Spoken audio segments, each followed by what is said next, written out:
Welcome to Famous When I'm Dead, where we talk to artists about how they thrive while they're still alive. Today we're talking to David Struazz, Canadian born, living in the Czech Republic. You have Czech roots. David is doing a kind of urban pointillism, like this pixelation art with portraiture, street artist, muralist. I give you David Struazz, ladies and gentlemen.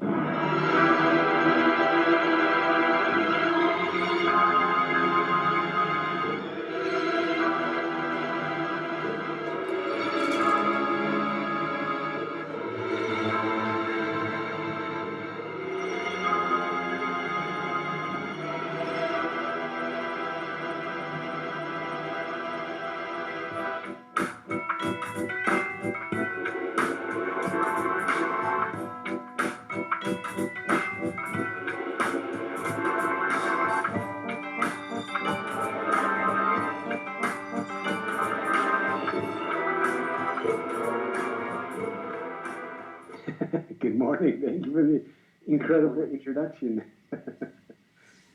So what's up? It's so cool to meet you, man. Yeah, you too. And first of all, thank you very much for your patience. Lately, I've been running like a maniac and literally burning the candle at both ends. So your patience is acknowledged and very much appreciated.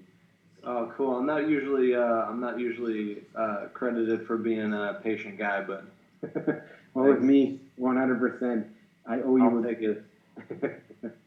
See, this is the Canadian coming through for everyone who's watching. The nice Canadian part of David. He hasn't let the Czech part out yet. Yeah, that's hilarious. I appreciate that. I spent most of my life in Canada. I was born and raised there to Czech immigrants, and so there, I'm very grateful and lucky that I was born in Canada without question. But also coming back to Czech Republic 5 years ago to kind of connect with my roots. I'm learning things every day about the culture, about the mannerisms, about the behaviors, and and I think like anywhere else, and they're bad things, but like I said, I'm sure that happens in every city in every country. Mm-hmm. Yeah. Yeah. Cool. When did you come back to Prague? I came approximately 5 years ago. I noticed your Instagram started about that time. Yeah, that's right. Yeah, that's right. I really wasn't, and to this day, I find social media kind of a difficult technique to kind of implement on a daily basis. It doesn't come naturally to me, but it's necessary. It's a necessary evil, but it's also a great way to connect with people like you. And so it's kind of like, it's a task that I have to do, and I'm just trying to kind of learning to appreciate it. Yeah, man, I really wish there were more people out there who just did all that stuff for us. I agree. I couldn't agree more. In fact, I just sent a message like 2 minutes ago to a lady here in Prague saying that if she wants to be my manager, she can take care of all that stuff. Yeah. Well, if she does a good job, please refer her to me, because I started hiring some people like right before COVID dropped. Yeah. And I was like already a relief to kind of like push some of that. I want to say it in a nice way, but the reality is I'm pushing my responsibilities off to somebody else.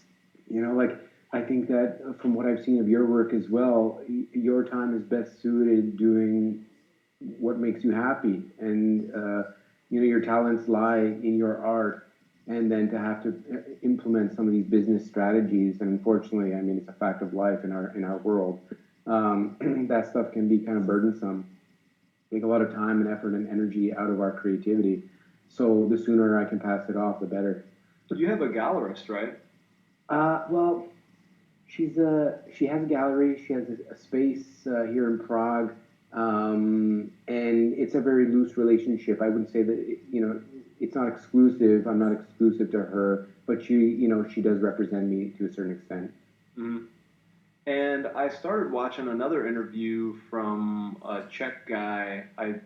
When I checked out your website, I didn't get a chance to look through it all the way. but he was saying that you started like Mega Gallery or Mega Yeah, Space. yeah. It's called Gallery Mega or Galeria, so the kind of Czech or European spelling of it.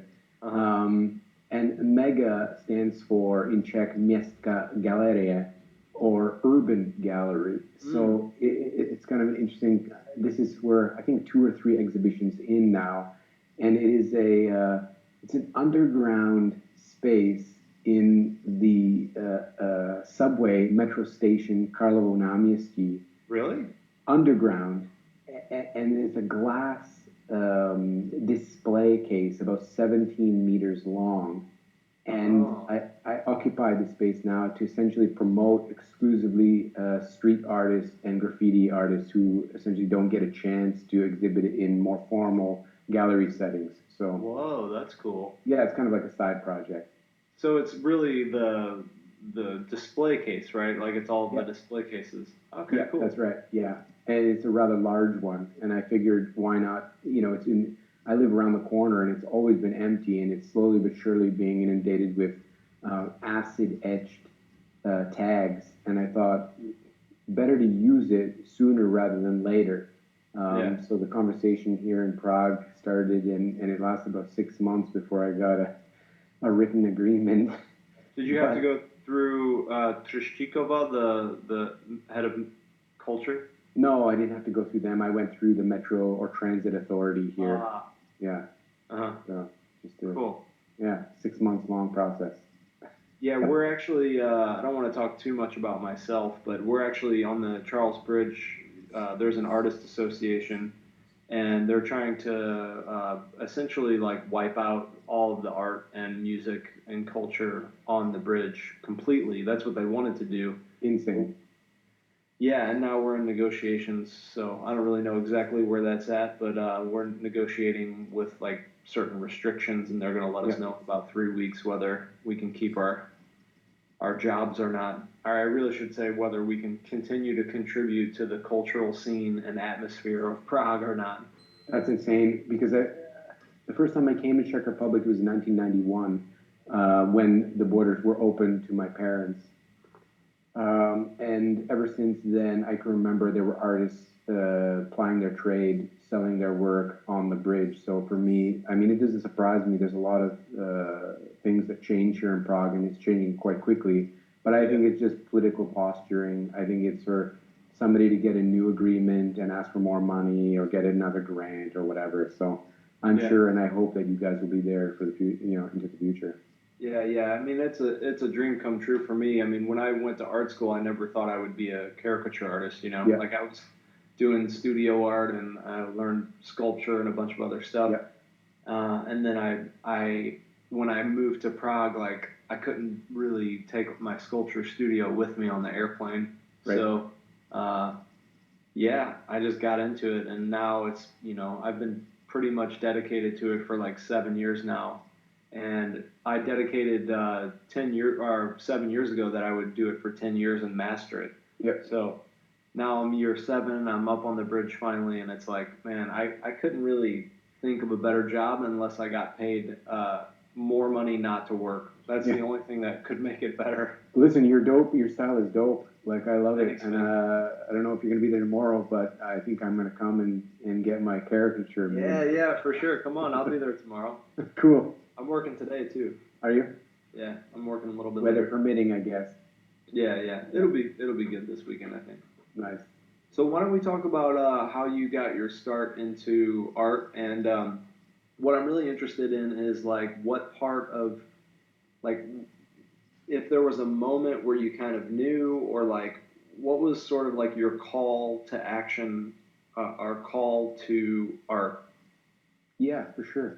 So I went the first school I went to. I mean, like, child had multiple talents. You know, first I raced cars, which was an expensive sport. Then I played soccer and I had chances to play in Germany and also get scholarships in the States, which I essentially, um, anyway, I didn't follow through with that.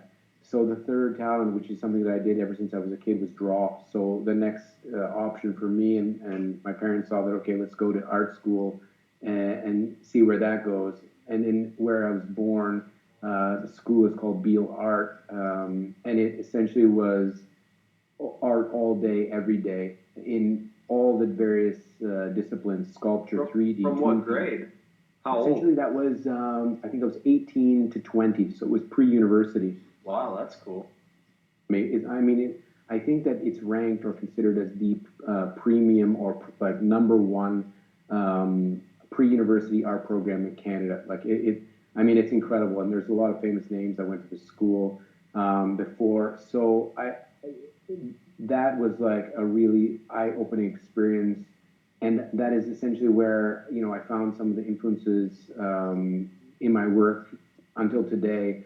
And I consider myself a mixed media artist because I cannot, probably because of that school, I cannot essentially commit myself to 2D or 3D or anything else. I like to, if I find materials in the street, which I do quite often, I'll implement that into my artwork. Just like my guru, Robert Rauschenberg, American artist, that was his specialty. So from He did a there, lot of encaustic, yeah. he did everything. He did dance. He did, he worked with John Cage on music. He did some really radical things. And for me, I love it because when he felt he mastered one particular technique and he exhibited that technique, he never used it ever again. He was like, okay, I've done what I can with it. I'm moving on. So it's an inspiration for me to keep on pushing, my capabilities and what I do. So after that, I went to university in Toronto, OCAD University, for a couple of years. I decided to specialize in industrial design. My intention, I was kind of disillusioned with art, or contemporary art for that matter, and I was obsessed with hyperfuturistic European furniture, which was hard to get in Canada, or very expensive if you can. And then for a few years, I kind of deviated after school, put food on the table, pay the bills, get a job, find a way to so I worked in an engineering firm for a few years, essentially to expose myself to various manufacturing processes in order to integrate them into the development of my furniture. I think it was maybe 2012. My wife got a job at Harvard in Boston, so we moved to Boston. And shortly after, and so at that point, I had a full-time studio where I was working on my art and specifically working on abstract and portraits, but not really like 100% full speed ahead.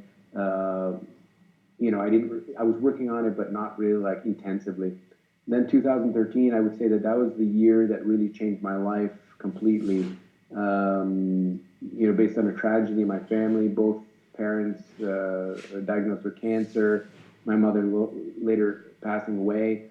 That really put the zap on my head, and I decided that what I had experienced and what we had experienced, and the people that we met, whether it was at the hospitals or people that helped us and supported us, I really kind of emphasized my need to focus on the stories behind the portraits.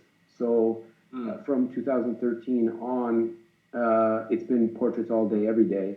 I think that's sharing the stories, the life experiences, the human experience is probably the most important thing that I can do in my life. So I want to ask you about your mindset,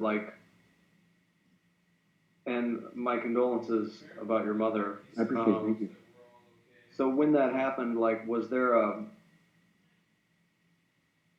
message that you got, or a clear path that was opened up? And I ask because what I mean by that question is a lot of times things happen in our life, and in my life it's been like, for me, it was the Rembrandt exhibition that I saw. I had a death in close. My dad died when I was young as well, and that was another kind of thing that led me in the direction. But there was a moment where I said, I will never be this. I will never have a chance at being this prolific and being this masterful if I keep going down this road. I have to take the leap. So was there something that happened after your mother's death that Was there like a clear Yeah, path that opened up yeah. for you? Oh, for sure. Like I had other, jobs essentially to put food on the table, essentially to pay my bills, and I did that quite well. But of course, I wasn't necessarily intrinsically happy at what I was doing. And the year 2013, what came to mind was, what if I put all that energy and effort that I'm putting into something else that doesn't make me happy? But what if I actually utilize that energy into something that I really, really love to do? That, as you mentioned before, that I would not and could not consider doing anything else but this. What if I really, really focus on it? And it was at that point, and I know because my mother was quietly the one that really, really helped me, influenced me. And when you're immature and you are not meeting necessarily deadlines to apply for certain things, she was the one that was hounding me. And she was no longer there. So I thought to myself, you know what, in 20 years, who do I want to be? And who would my mother also want to see me become, if that makes sense? Mm-hmm. And I think that with all her patience and time that she spent into me, I think that in the future, if she should see me as a semi-successful or successful artist, I think that she would be happy, or she would essentially end up being proud of me. So she is essentially the reason and purpose of what I do. It's kind of dark. That's, yeah, I hope it's that's not good. too heavy. That's heavy. No, that's good though. Yeah, I mean, there's been a lot of moments in my life. One of, you know, aside from kind of the more tragic ones or the deeper ones, like just the fact that I was in this sales job. I was in sales for about 7 years, and I remember, and actually, it was for my age and for my region of the U.S., St. Louis. It was like one of the best sales jobs that you could get, and I was making, 2 or 3 times what everybody else my age was making. Mm-hmm. And I remember like I was going into work that day and I felt sick, but I knew it was the job. I didn't eat anything, or, I knew that's what it was. And I sat in my office and I looked around at like the gray stalls, and then I looked out and the sun was shining and these birds were flying around in the trees, and like the grass was like lime green glowing, and I'm like inside this air conditioned office. And I'm in my 20s, so I have tons of energy also, so I just remember thinking like, man, this is it. Like I can't, I have to, exactly what you said, like if I put even half of the energy into like what I'm putting into this job, into what I really love, maybe I have a chance.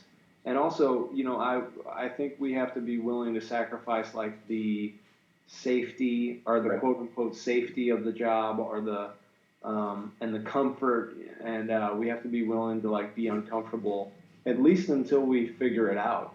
Yep. I completely agree. I mean, I think we both know tons of people who are living the American, quote unquote American dream. They've got a job, they've got multiple cars, they've got large televisions in every room, and yet they're still unhappy. So the pursuit of happiness, the pursuit of doing what you were born to do, I think is something that everybody should follow. But like you said, this is not an easy task. I mean, there are stresses and pressures and issues that you will have to overcome.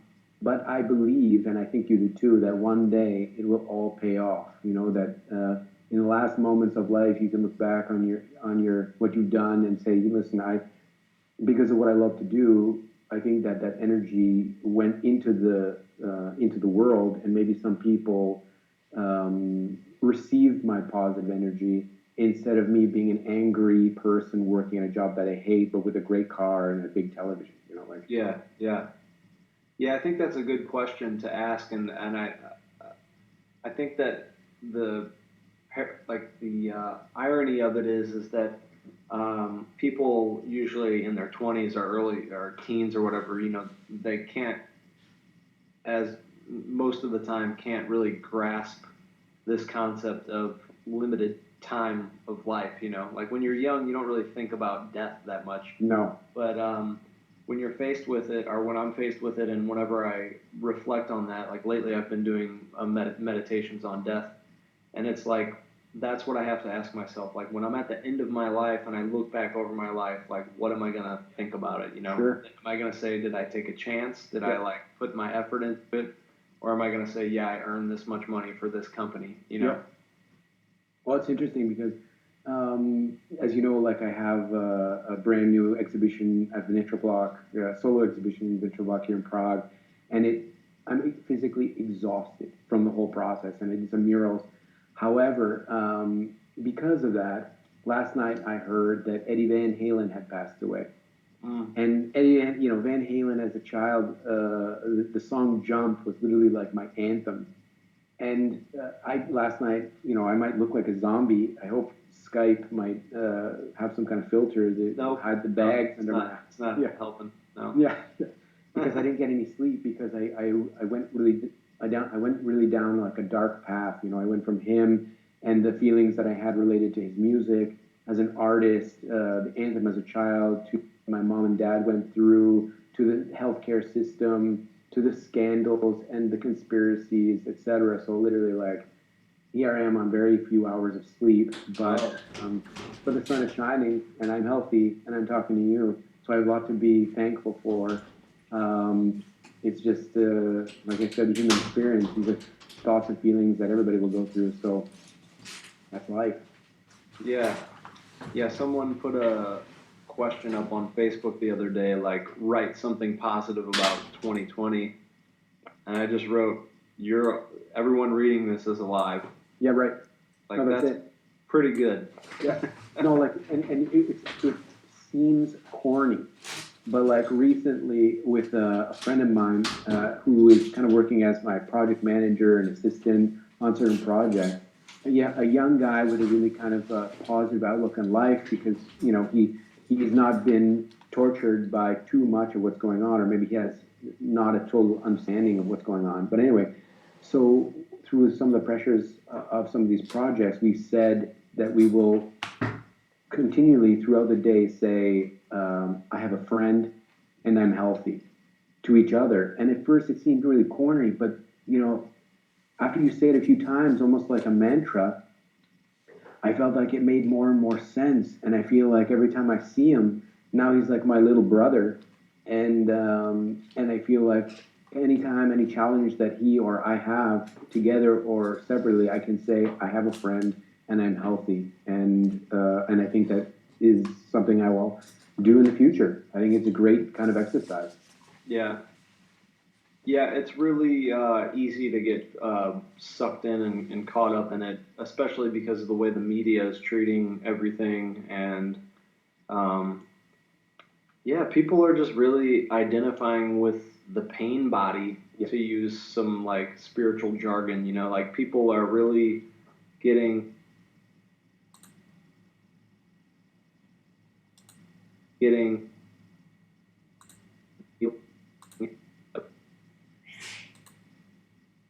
of it. And it's like, man, I think that starting my day with a gratitude list has been really totally transformative. I agree. There's just so much. I mean, you can list I have 10 fingers and 10 toes. That's right. A big one, That's right. I was at when we were still in Boston, I was invited just kind of out of the blue to a Thanksgiving dinner of a group of people that my wife and I weren't really familiar with. But anyway, we went down the list and everybody was to, say a comment of gratitude and one lady said, I'm thankful for clean water. And it was something that I completely took advantage of. I didn't even think about it. I mean, it didn't even come into my sphere perspective from her.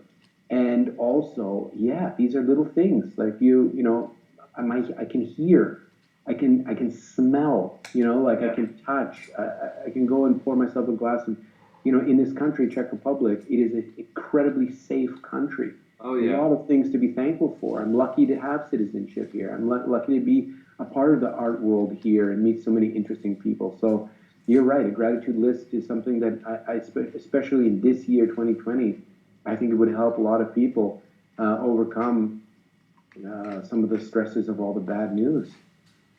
Yeah. So when you let's go back to the moment where you well, I actually did want to ask you about what got you disillusioned with contemporary art. Well, I mean, so when I was in Boston, I had the chance to be a part of some group exhibitions in New York, the mecca for contemporary art. And there was one particular gallery to which I will not probably mention. I've mentioned in some private conversations, but to me, it's like a premier uh, private art gallery, in Chelsea, and I just could not wait to go and see the space and just take it all in.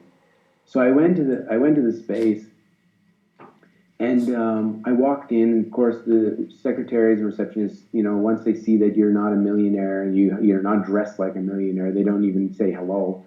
But whatever. And I walked in the space, and on the wall were three camel heads, like trophies. And in this incredible space, this floor space, spread across the floor was piles of camel feces, one gold, one bronze, one silver. And I'm sure that if I really put time and energy into it, I can understand its significance in art history. But for me, I mean, like, it was as an emerging artist at the time, somebody that's really would like really die or kill to be in that space, to exhibit in a space like that. I found it absurd. And maybe that's its moment in art history. Just like the banana in Miami, that like these are these moments where you just scratch your head and I think, okay, haha, like I appreciate it, but like how many struggling artists who are really, really in the trenches on a daily basis, who are doing something that is, really next level, would have valued the opportunity to put their artwork there. But again, the academic argument comes. It was like a moment it was a happening. There's a lot of hashtags that you can use, and Dadaism and all that other kind of stuff. So I wasn't necessarily disillusioned. It's just like, okay, well, this is how it works, and where is my role, or how do I make an impact, or what is the purpose of me being an artist in a world that commoditizes art?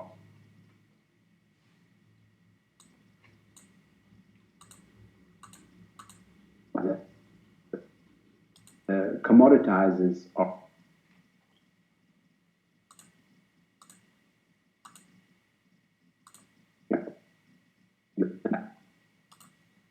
Saying, okay, I love to do it and I want to do it as a career moving forward. Now, as a professional artist, can I make a living at it? Yeah, and what I wanted to add to the thing that you were talking about, the camel shit. Um, yeah, this is the reason I went back to that point because the same thing happened with me. The school that I went to was Webster University, which was like a very it's our the Lee Gardane School of Fine Arts, which is part of Webster, and it was very post-conceptual, let's say, and it was very much about the idea and not so much the technique. And I watched a TED talk by this guy. I think the name of the talk is like "How I Became 100 Artists" or something like that. And so what he did was he made like I think two or three art pieces in every style that he could find, and it was just all contemporary styles, and it was just one guy who did it. And what he was saying, and they were all interesting and good. They were post contemporary, but they were all interesting. Yes. What he was saying was, in other words, they weren't just a pile of camel shit painted one color. Um, and what he was saying was like he brought up the 4-H club, which is like in the Midwest U.S. where it's like a farming club. Yes. And the 4-H is head, heart, hand, and home. And what he was saying is that for him, it's the 3 H's. Like there has to be the head has to be in it, the heart has to be in it, and the hands have to be in it. Yes. And the thing with post-contemporary art, or most of it, is that the hands aren't really in it, and definitely the heart's not really in it. It's really the head. Yeah. And for me, that kind of work is kind of almost like philosophy. It's like, Yes, why just read the book on philosophy right, that this person right. got their ideas from, Yes. you know. I think, and that's exactly why I have aligned myself, not only because of my graffiti roots, but because of what we do with the street art community, or post graffiti or urban contemporary community, because these are people who are actively painting murals outside. They are doing what they do, but also exhibit in galleries and work on canvas or panel or sculptures. But they have, as you said, their hand in it. And I love it. I mean, like for me, I have found exactly where I want to be, because of that fact. Is that these are doers. These are people like literally on scaffolding, on on ladders, and doing their thing and colorifying the urban landscape. And because I think that there's enough books and philosophy out there, and it's just more fun. So Yeah, and it's more acceptable.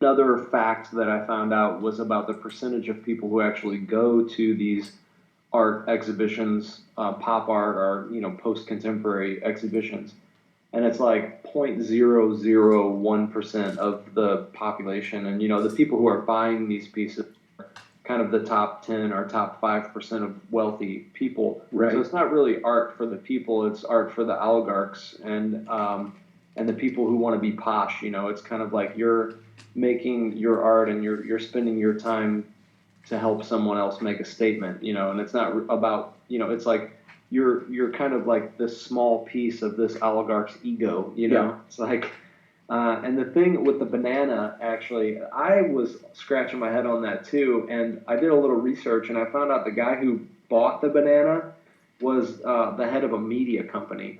So okay, when you kind of think about like what that actually is that the scandal of that being called right, art is actually pushing up his stock, his right, media company yes, stock, and that's really all it is. There's that's no. right. Listen, I know a lot of artists are working, with this medium like of marketing and these kind of happenings. When we talk about Banksy as an example, with his shredded piece in the auction, for sure that was planned. Like I think now everybody can agree that was planned. I don't think that was just an accident. I think that the auction house was in on it, but I think it was in every newspaper in the world, literally, right? So much better artwork, more interesting to me than the banana, but it's in the same spectrum where we're trying to make a splash, for the sake of pop culture, I guess. Like Mm, it has its moment. It is what it is. mm.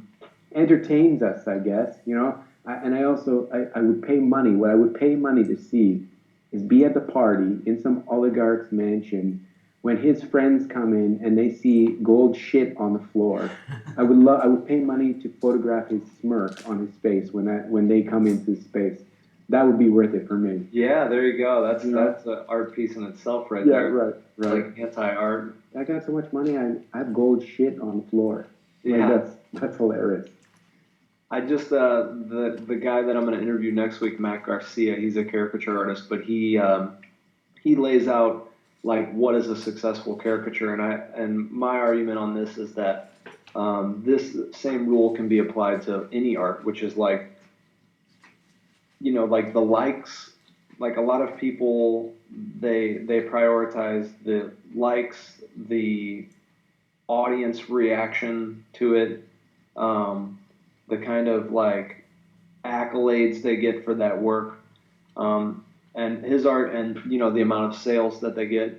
And his argument is like, yes, that stuff has its place, but like the real, in his talk anyway, like the real success is if you get a likeness and you're able to do that with your own type of exaggeration, like you Right. interpret that feeling and you're able to get that down on paper. Even if someone thinks it's mean or like you're being cruel or it's too wacky or whatever, like that's still a success if you get the likeness and put your heart and your feeling into I it. agree. I agree. I think in my style, what is most important is capturing the likeness, and then also telling the story, and expressing that emotion, whatever story that I meet wants to share with me. So that is literally the most important task of my artwork. The stories are integral to what I do, and I think that without talking about it, or without literally like adding text to the piece, I hope that what my viewers or collectors or gallerists or curators see is, they will receive that emotion from the pieces that I make. Mm-hmm. I really feel like I'm on the same page with you on that, because story is probably the most important element for me also, not just with this podcast, but with my work as well. Uh, I try to work it into the caricatures, but just also in my studio work as well. And that's always been kind of like my primary thing. But I want to ask you about the people that you're painting. So, Mm-hmm. like, where do you meet? Are these historic figures, or are these people that you're talking to personally, or? Like, my most ideal are people that I'll meet somehow at parties or through friends, and we have a good conversation. And maybe if it's a darker pub or a gallery or whatnot, wherever it may be, I'll ask if I can take a photo of them, or I'll invite them into my studio and then take a photo of them and then go from there. There's some, like, as an example, if I find a new technique or think of something new that I want to do, I'll paint one of two things. I'll either paint a self-portrait or a skull, because I know how I look, and if I've accurately depicted my face, or the face is representational, then I'll say, okay, I can take this technique and use it on somebody else. And then, of course, with a skull, I mean, everybody, it's easy. So primarily, people that I know or have met are my ideal. I have seen some photos of some pop culture icons that I've used in my work, only because the photo, I think, is incredible and it really connects with me. But that will be most definitely less and less. Um, Sharing who the people are is also something that I'm reluctant to do. A lot of people ask, "Oh, who's this or who's this?" And I don't really want to tell them who it is, either because A, they might not know them, or B, I feel like once you share the identity of a particular art piece, it becomes boring, because the Yeah, name is not important. yeah. The story is important, and the emotion from the piece is the most important thing. And if they want something superficial, just face value, then I'm sure they can get those kind of portraits somewhere else. But the depth is definitely something that I'm working on. I can go into some paintings into 7, 8 to 10 layers, just because I feel like it's not exactly as deep as I want it to be. But that's the challenge. Something that you said about not sharing the identities of the people, um, that actually reminds me. I had a painting instructor in college, and I always remembered this. He said, you know, when you tell the story about your piece before we have a chance to critique it, what you're doing is you're making it explicit, and you're ruining the implications that it can have for the viewer. And I always remembered that, because the thing is I look at some pop art as overly explicit, and it's Hmm. like pornography.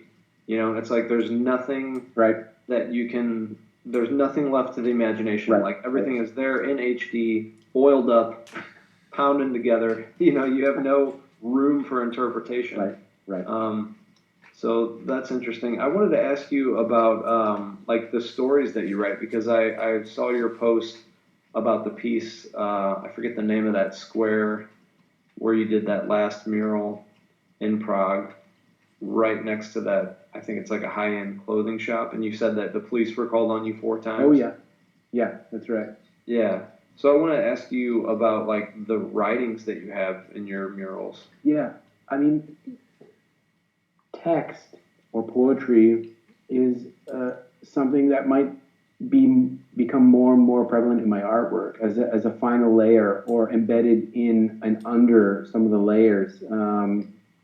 So that quote just came to my mind. I mean, like it just popped in my head right away because I was so frustrated while I was painting that mural. It was, I had approval, but Did you have a piece of paper approved, like, or did you have something to prove that you were? well, I had. It's a funny. I never bring it with me. I'm thinking when I get to a wall, I'm thinking about the paints, I'm thinking about materials, I'm thinking what I need, when I'm going to be there, etc. And I always forget to print out these official approvals, and I didn't have it that day. So Oh, two citizens at various times, individuals, came and yelled at me, and they immediately in this country they do this often. They, as a citizen, ask to see. I yeah, mean, if I'm just trying to make a living, like I'm just if I have approval, I have approval. I'm painting a public wall in historic city that is guarded heavily um, in broad daylight. If I didn't have approval, I wouldn't be doing it. yeah. So, I don't get confrontational right away, but the tone that they approached me was really hostile. So I said, yes, I do have approval, and no, I won't show you because I have a time limit. I can only be here for so long. Well, then we're going to call the cops, and the cops came 4 times, and it was a whole process. But the cops were satisfied with what I said, finish it. Do you But I speak was, Czech? yeah, I do speak Czech. Okay, okay, Not that not helps. well, not well. I'm still working on it. It's a difficult language. Yeah, But but at the end, I was so dissatisfied with the piece because I was so emotionally drained from dealing with this that this quote came into my head, and I just wrote it, and I'll continue to write it. So to answer your question very simply, text and poetry will definitely become more and more part of my work. In fact, in Olomouc, just before the exhibition in Venetia Block, I painted a mural in a tunnel, and my friend, the assistant project manager that I mentioned to you before, he was a poet. His name is Matthias Kotlar, and he I didn't really know this about him that well. I kind of did, and he came up with this really beautiful poem that kind of connected the purpose of the piece that I painted. So immediately I had some section of the wall that was available, and I painted his text in the corner inside, and I think it really kind of brought the piece together. So hopefully in the future we'll work again, and we'll see what happens. Can you tell us what the quote said on the wall? The one that you're talking about in Prague, the quote that I wrote was an open mind to art is an open heart to an open mind to art is an open heart to life. Ah, So that's the that's essentially nice. I like that. yeah. Did you come up with that, or I was just that came like up with a? it on the at the time. Yeah, exactly. Yeah. Huh. Yeah. Yeah, it's funny, like how I kind of been noticing this lately, and maybe it's just kind of like the looming guillotine of potentially not being able to, like, to getting sort of the artist association's head cut off for the bridge. So maybe that's influencing my perception of this, but I've just been thinking about all of these problems that I've had, like just being a visual artist. It's like I almost feel like if I played music, I would have an easier time, or if I was dancing, it would be I would have an easier time or something. But there's something about visual arts where it's like I don't know, people just Man, put a spray can in your hand, and just the sound of it, like literally attracts police and negativity and like people that think that it's like. I think it scares people more than if I had a gun in my hand. Literally, like spray paint, big deal. Like but people freak out, and all I'm trying to do is essentially colorify their life a little bit, and maybe make a positive impact. A little bit of urban renewal, etc. But some people, they're stuck in their ways, their old school ways, and I hope that maybe their opinions will change. Maybe next time they see a street artist doing a painting, they might kind of reconsider their hardline stance. Yeah. Yeah, I mean, to be fair, there are definitely, especially in Prague, like there's a lot of just shit writing, people just like drunkily writing their names or whatever on the walls. So I think that people automatically associate a spray can with that. I know that my wife was actually painting these space. She was using spray paint. She was doing these like you've seen these like space patterns, like spacescapes and these. Okay. You've probably seen that, right, with stencils and people doing it on paper on the street. I'd have to see it, but it's possible. Yeah, yeah. Well, anyway, they banned that in Prague. Actually, they banned any kind of spray art in Prague. Um, so maybe that's one of the reasons that the people were responding.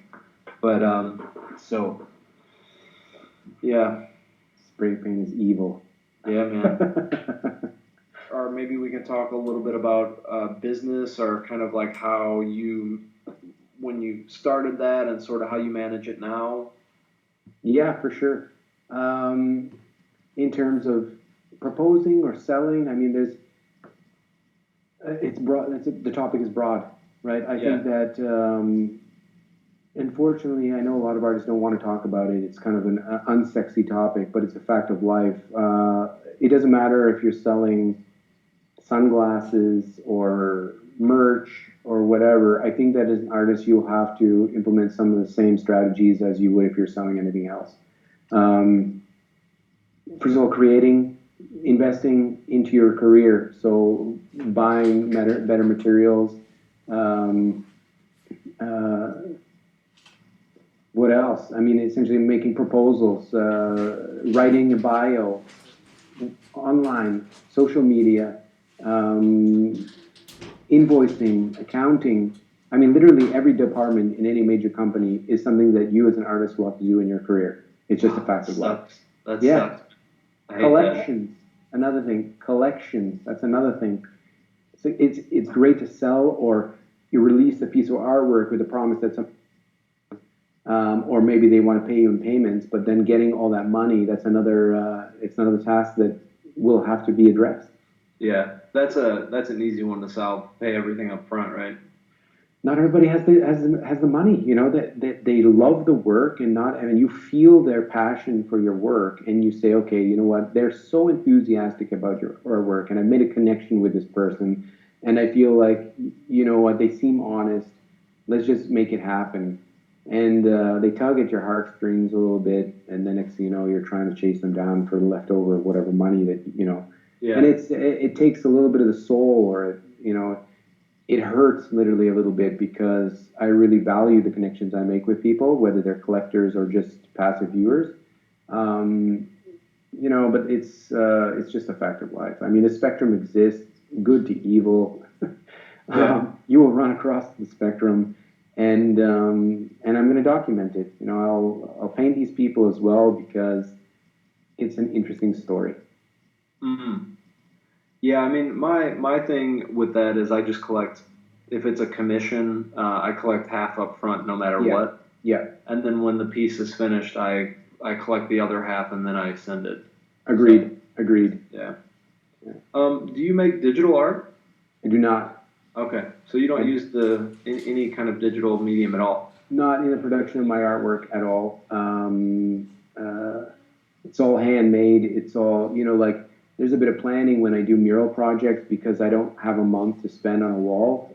Preferably, I'll have 1 or 2 days, and it has to go really fast because people come and they want to talk, which is amazing. It's an amazing experience, but still, it really needs to be planned out.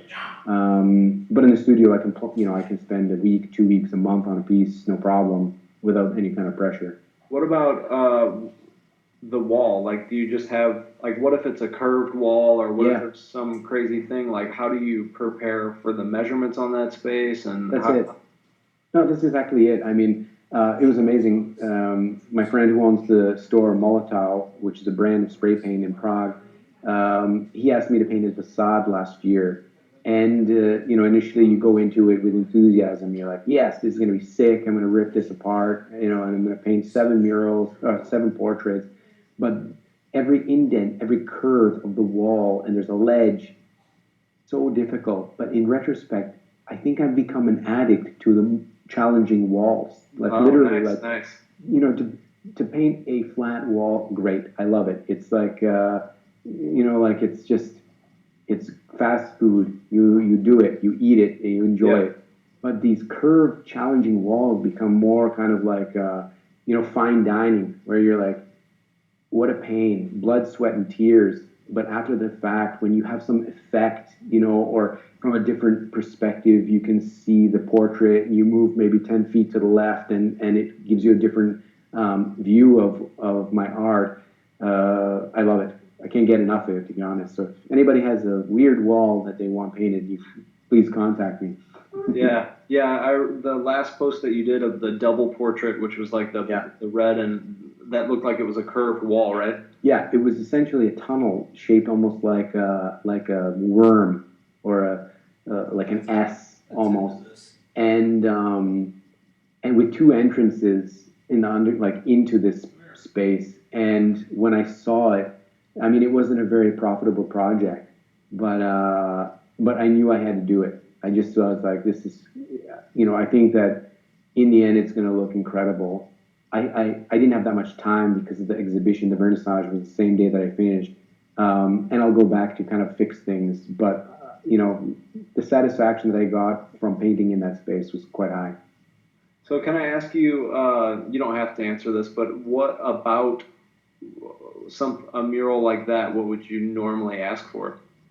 It really depends on how large, how much time, what kind of materials that the project manager or the city, for that matter, what their budget is like. The conversation is normally question and answer, counter question answer, and when you get a feel for what they want to do or the concept or the reason for them, then okay, this one I can ask for more money, or this one I'll accept a little bit less because the nature of the project is something so positive that I want to be a part of it. So it can fluctuate. And are you charging by time or by project? Uh, well, probably per size. So, like, I know personally how long it should take me to paint a portrait. And so I think it would traditionally be by size and by the quantity of materials that it would take. So it's kind of a combination. Cool.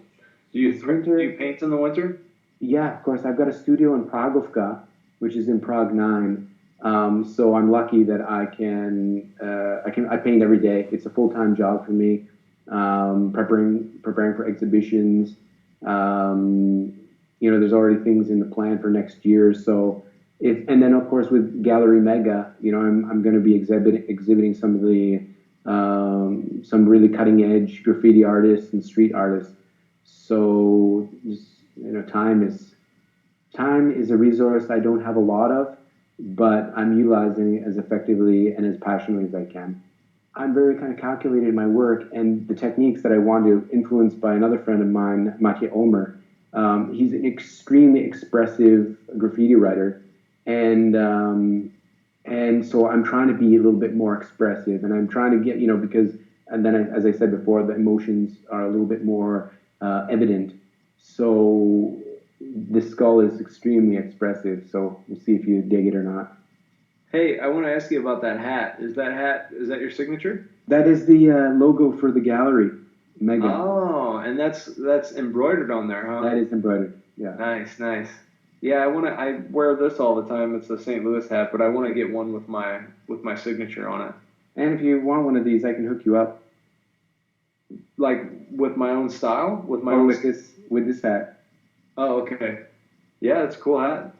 I have to visit the gallery first though for it to mean anything to me. It's open all day, every day. It's in the subway. So Oh, that's yours. yeah, Okay, cool, cool. I was thinking that was the other gallery that you had the show in, the no, it's Vitro block, the Nitro block. the Nitro block. We'll do. And is there anything that you want to promote except Well, for? like Yeah. exhibition at Nitro block in Prague 9, or sorry, Prague 7.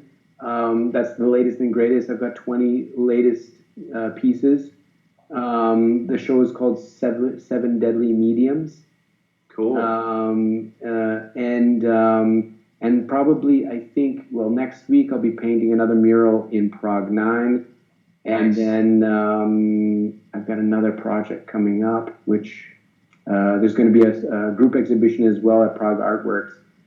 So just, if people can, if they're interested, to follow me on Instagram at David Struazz with 2 Z's or Z's, then I'll have everything up there as often as I can. Like I said, it doesn't come easy to me, but I'd appreciate it. Yeah, I'm gonna come and say hi to you when you're doing that mural. Okay, cool. Yeah, that's next week. Yeah, in Prague 9, it's starting on Tuesday, and then at Nitra Block, I'm going to be painting a mural probably the week after as well. So quite a few mural projects still, no, as long as it's the weather permits. Yeah, I feel really like on the same page with you artistically, and as far as like your viewpoints on the state of art these days, and yeah, it's cool. It's cool. Yeah. It's cool to meet you. We even Yeah, me wear the too. same kind of hat. I'm really pumped that we finally met. Actually, I'm gonna show you the hat that I was gonna wear. Okay. It's not what it appears like at first, though. You have to read it. Americka, great. Keep Americka great. Yeah. It's from the Zažít Město Jinak. Okay. So there was Yes. a festival about like Yeah. the different, parts of Yeah. the city. Yeah. They did the tour at Pragovka where I had my studio during that kind of festival that weekend, which was kind of neat.